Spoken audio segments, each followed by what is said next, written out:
আসসালামু আলাইকুম, আমি ফজলে রব্বি। আপনাদেরকে স্বাগতম জানাচ্ছি আমার লোনের উপর নতুন একটা ভিডিওতে, লোনের টিউটোরিয়ালে। আর নিউ ভার্চুয়াল লাইফে আপনি যদি নতুন হয়ে থাকেন তাহলে অবশ্যই চ্যানেলটিকে সাবস্ক্রাইব করবেন এবং পাশে থাকা বেল আইকনটি ক্লিক করবেন যেন আপনি সবার আগে প্রথম নোটিফিকেশন পেয়ে যান। আজকে আমরা কথা বলবো একটা লোনের প্যাড কিভাবে তৈরি করতে হয়। আমরা এটাতে যে কোনো দুটো মেথড আছে, আপনারা ইচ্ছা করলে দুটো মেথড নিয়ে যে কোনো মেথড দিয়ে আপনারা কাজ করতে পারেন।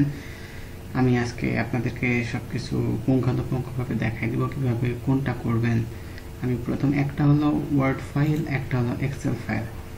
আপনি যেভাবে করবেন সেভাবেই হবে। আপনি যদি চান তাহলে আপনার মেল অ্যাড্রেসটা আমাকে কমেন্ট করবেন, আমি আমার মেল অ্যাড্রেসে মেল করবেন, আমি আপনাদেরকে আমার এই ফর্মগুলো আমি পাঠিয়ে দেবো। দেখেন, এটা একটা হলো ওয়ার্ড ফাইল ফরম্যাট। সেটা হলো আপনি একটা যদি প্যাড তৈরি করে নেন তাহলে এই প্যাডের হেডারে দিবেন দোকানের নাম, প্রোপাইটর, অ্যাড্রেস, মোবাইল নাম্বার। এটা দিলে আমার সবগুলো পেজে আমার প্যাডটা অটো তৈরি হয়ে যাবে ওয়ার্ড ফাইলে। এরপরে আমার এটা হলো লেটার হেড, ডেট, তারিখ, তারপরে সাবজেক্ট অ্যাপ্লিকেশন, আমি কত টাকা চাচ্ছি, কত বছর মেয়াদি, তারপরে দোকানের নাম। এগুলো আপনারা জাস্ট দেখে নিলেন, শুধু এডিট করে দিলেন তাহলে হয়ে গেল। এরপরে আমার প্রথম পেজ, এই পেজটাকে বলা হয় লেটার হেড পেজ। এই পেজটা হলো লেটার হেড পেজ। আমরা তারপরে আসি দ্বিতীয় পেজটা হলো সেলস স্টেটমেন্ট। এখানে আমি আমার এই দোকানের সর্বশেষ 12 মাসের তাদের কি পরিমাণ প্রতি মাস বিক্রি হয়েছে তার একটা এস্টিমেট হিসাব দিতে হবে। আপনি প্যাড তৈরি করবেন, তারপরে আপনি প্যাড দেখে আপনি এফএসএসটা তৈরি করবেন। আবার আপনি এফএসএসও আগে তৈরি করতে পারেন, পরে প্যাড তৈরি করতে পারেন, এটা কোনো ফ্যাক্ট না। তবে নিয়ম হলো আপনি আগে প্যাড তৈরি করবেন, তারপরে আপনি প্যাড দেখে প্যাডের অ্যাকচুয়াল হিসাবটা নিয়ে তারপরে আপনি এফএসএসটা তৈরি করবেন। দেখেন, সেলস স্টেটমেন্টটা হলো আমার সর্বশেষ। আমি যদি এই মাসে লোন দিই তাহলে আমার গত মাস থেকে ঠিক আগের 12 মাস আমাকে হিসাবের মধ্যে কাউন্ট করতে হবে এবং টোটাল আমার 12 মাসের কত টাকা সেলস হয় এই সেলসটা আমাকে কাউন্ট করে বের করতে হবে। এবং এখন আপনি এই যে 12 মাসের সেলস আপনি কোথায় পাবেন, এটা আপনি যখন একটা লোনের ফাইল কাস্টমারের কাছে ভিজিট করতে যাবেন তখন গেলে আপনি তার কাছ থেকে তার যে দৈনিক বিক্রির যে হিসাব আছে সেই হিসাবটা দেখলে আপনি তার সেলসের একটা কি পরিমাণ সেলস হয় সে একটা হিসাব আপনি পেয়ে যাবেন। এবং এটা দেখে গড় করে আপনাকে একটা বের করে নিতে হবে। আর প্রত্যেকটা আপনার যতগুলো স্টেটমেন্ট হবে সবগুলো শেষে ভেরিফাইড অ্যান্ড ফাউন্ড কারেক্ট এই লেখাটা থাকতে হবে। এবং এই জায়গাতে মেকারের সিগনেচার হবে, এই পাশে হবে আরএম অথবা এইখানে হবে, আমি কার্সর দিয়ে মার্ক করতেছি, এইখানে হবে আরএম বা বিডিএম এর সিগনেচার। আর ডান পাশে এইখানে হবে কাস্টমারের সিগনেচার এবং সেল। প্রত্যেকটা পাতায় কিন্তু একই ফরম্যাট। আচ্ছা, আমি এখানে একটা শেপ নিয়ে দেখিয়ে দিচ্ছি, সেটা হলো শেপ। এইটুকু হলো মেকারের সিগনেচার, তারপরে এখানে হলো আরএম বা বিডিএম এর সিগনেচার, আর আরেকটা হলো এখানে হবে কাস্টমারের সিল এবং সিগনেচার। এই তিনটে আমার প্রত্যেকটা ঘরে ম্যান্ডেটরি, আমাকে দিতেই হবে।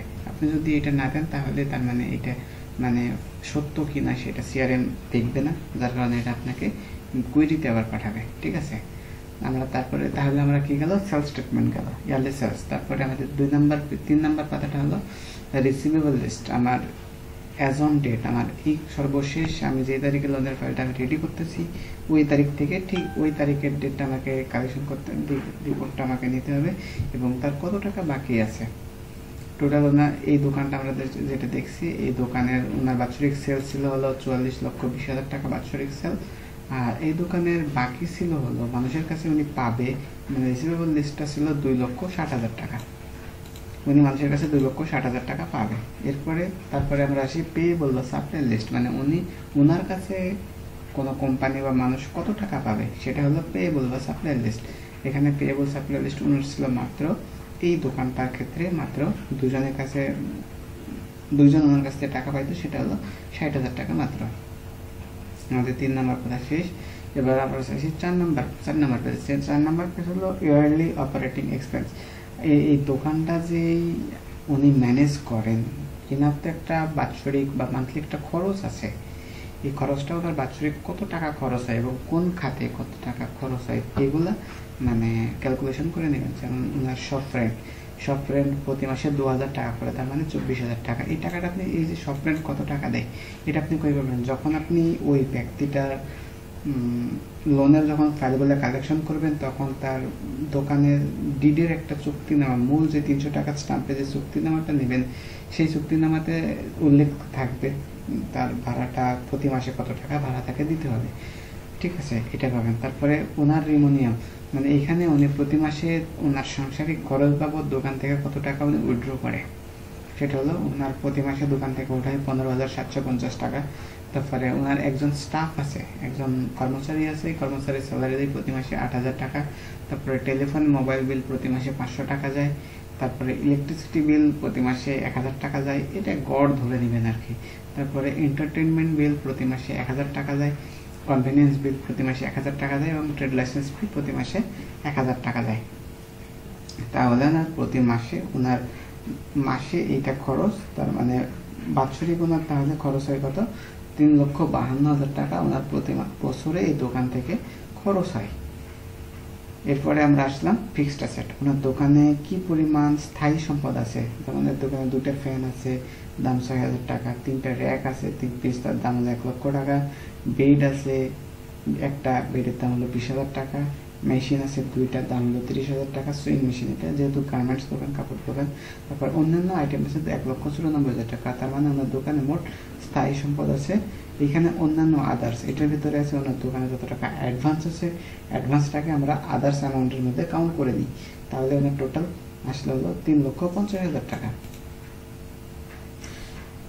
তারপরে আমরা পরের পেজে আসি। পরের পেজটা হলো স্টক লিস্ট। ওনার দোকানে কি পরিমাণ স্টক আছে, এটা আপনি যতটা ব্রিফলি আপনি ডিসক্রাইব করতে পারবেন, আপনার সিআরএম ততটা বেশি স্যাটিসফাইড হবে এবং আপনার লোনটা মানে ভালো পরিমাণ একটা লিমিট পাওয়ার সম্ভাবনা তত বেশি থাকবে। এবং এক্স্যাক্টলি আপনার যেটা আছে আপনি সেটা ডিফাইন করে দেন।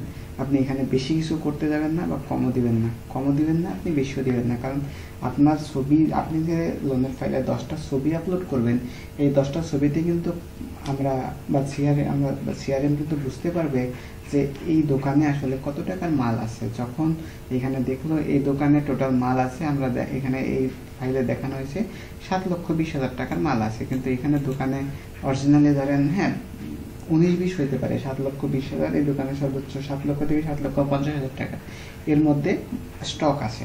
কিন্তু আপনি এখানে 7,00,000-7.5 লক্ষ টাকা স্টক আছে, আপনি দেখাইছেন 10 লক্ষ টাকা স্টক, তখন কিন্তু ওই যে ছবির সাথে এটা যখন মিসম্যাচ হবে, মিলতেছে না, তখন কিন্তু সিআরএম আপনাকে লোনের লিমিট দিতে ভয় পাবে বা অনেক রকম বিভিন্ন রকম ডকুমেন্টস থাকবে, বিভিন্ন কোয়েরি করবে, বিভিন্ন প্রশ্ন করবে। ঠিক আছে, এই জিনিসটা আপনারা অবশ্যই মাথায় রাখবেন, যেটা অরিজিনাল অ্যাকচুয়াল আছে আপনি সেটাই দিয়ে দেন, কোনো সমস্যা নেই। আর এরপরে আমরা পরের পেজটাতে আসি, সেটা হলো ডেইলি সেলস রেজিস্টার। এখানে যদি আপনাকে সেলস রেজিস্টার যদি সিআরএম চাই, তাহলে আপনি সেলস রেজিস্টারটা বানিয়ে দিবেন। আর সবচেয়ে এটা ভালো হয় এই দোকানদারদের সেলস রেজিস্টার, ওনাদের দোকানের যে বাংলা কাঁচা খাতা, এই কাঁচা খাতাটা আপনারা কপি করে দিবেন। এটা ওদের কাছে প্রতিদিনের হিসাব আছে, প্রতি মাসের হিসাব আছে, আর সেলস রেজিস্টার সর্বশেষ 3 মাসের চাই সাধারণত। এটা হলো আমাদের ওয়ার্ড ফাইল সিস্টেম। এরপরে আমরা আসি এক্সেল ফাইল সিস্টেমে। এই দেখেন হলো এক্সেল ফাইলে আমাকে আপনি যদি এক্সেল ফাইল করেন তাহলে আপনাকে ওয়ার্ড ফাইলের একটা লেটার হেড বানিয়ে নিতে হবে। আর এইটা হলো, তারপর এটা হলো এক্সেল ফাইল, ওনার একই সিস্টেম সব। এটা হলো ইয়ারলি সেলস স্টেটমেন্ট, ওনার 12 মাস। এখানে শুধুমাত্র এক্সেলের সুবিধা কি, যে এখানে আপনাকে প্যাডে প্রত্যেকটা পাতে আলাদাভাবে লিখতে হবে। তারপরে আপনার এই যে ক্যালকুলেশনটা, এটা জাস্ট আপনি খুব ইজিলি করতে পারবেন। এটা হলো ইয়ারলি সেলস। তারপরে স্টক লিস্ট, এটা ওনার দোকানে কি পরিমাণ স্টক আছে। তারপরে রিসিভেবল লিস্ট, উনি কাদের কাছে টাকা পাবেন, এটা আছে। তারপরে আমরা পরের পেজে যাবো হলো পেয়েবল লিস্ট, মানে ওনার কাছে মানুষ কত টাকা পাবে, এনার কাছে এত টাকা পাবে, এনার কাছে এত টাকা পাবে। ঠিক আছে, তারপরে অপারেটিং এক্সপেন্স, ওনার দোকানে অপারেটিং করতে ওনার কত টাকা খরচ হয়, তো অবশ্যই এটা অবশ্যই মাথায় রাখবেন। তারপরে ফিক্সড অ্যাসেট, ওনার দোকানে স্থায়ী সম্পদ কত টাকা আছে। এই হলো আমাদের একটা লোনের ফাইলে, একটা এসএমই লোনের ফাইলে কিভাবে প্যাড তৈরি করতে হয় তার একটা সংক্ষিপ্ত আলোচনা। সংক্ষিপ্ত বলতে অনেক বড় হয়ে গেছে আমাদের, তাহলে আমরা টোটালি ব্রিফলি একটা ডিসক্রাইব করি। সেখানে হলো আমাদের লোনের ফাইলে কয়টা পেজ লাগে। মোট আমাদের লোনের ফাইলে প্যাড বলতে আমরা 7টা পাতা দরকার হয়। 1 নম্বর হলো লেটার হেড, সেখানে একটা লোনের উনি আবেদন করতেছে বাংলাতে। তারপরে ওনার ইয়ারলি সেলস লাগবে, ওনার স্টক লাগবে, ওনার রিসিভেবল লাগবে, ওনার পেয়েবল লাগবে, ওনার অপারেটিং এক্সপেন্স লাগবে এবং ওনার ফিক্সড অ্যাসেট লাগবে। এই 6টা অপশন আমার, মানে এই 7টা অপশন আমার কিন্তু একটা লোনের ফাইল, একটা প্যাড তৈরি করার জন্য দরকার হয়। তো এই হলো আমাদের একটা লোন বিষয়ে, লোনের একটা প্যাড কীভাবে তৈরি করবেন তার একটা সংক্ষিপ্ত আলোচনা। যদি কোনো বিষয়ে কোনো প্রশ্ন থাকে তাহলে অবশ্যই আমাকে কমেন্ট করবেন বা আমাকে ফোন দিবেন, আমি অবশ্যই জানিয়ে দেব। আর যে কোনো বিষয়ে সমস্যা হলে তো অবশ্যই, আর আমার চ্যানেলটাকে অবশ্যই সাবস্ক্রাইব করবেন, পাশে থাকা বেল আইকনটি বাজিয়ে দিন যদি আপনার মন চায়। আর যদি ভালো লাগে অবশ্যই, এই যে কষ্ট করে ভিডিওটা বানাই কেন, আমার এখানে লাভ কি, আমার কোনো লাভ নেই, লাভটা হলো এখানে আপনারা যেন কাজটা শিখতে পারেন তার জন্য। আর এখানে যদি একটা লাইক দেন বা শেয়ার করেন তাহলে এটা আমাদের একটা মনের একটা স্যাটিসফ্যাকশন, আর কিছু না। তো ধন্যবাদ সবাইকে, ভালো থাকবেন, আসসালামু আলাইকুম।